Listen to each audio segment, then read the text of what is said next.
Hello guys, in this video I'm going to show you how to check out the refinance savings calculator option on the domain real estate application. But first I just want to mention, don't forget to subscribe to my channel, because at 10,000 subscribers I am going to show you my whole YouTube revenue statistics and growth strategy, how to make money online. Now let's jump into it. First of all, open the application, tap on the account button down below on the right side, scroll down and tap on home loan calculators, scroll down again and tap on refinance savings calculator. See how much you could save by refinancing.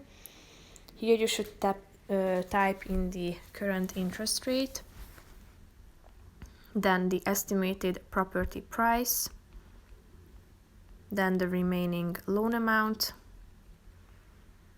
the remaining loan term, property use, repayment type should be selected as well. Just simply tap on the relevant one, and after that you will be able to tap on this button at the top and you will be directed to domain.com, where you can check out the refinance savings calculator. So that's pretty much it for this video guys. See you in the next one. Bye bye.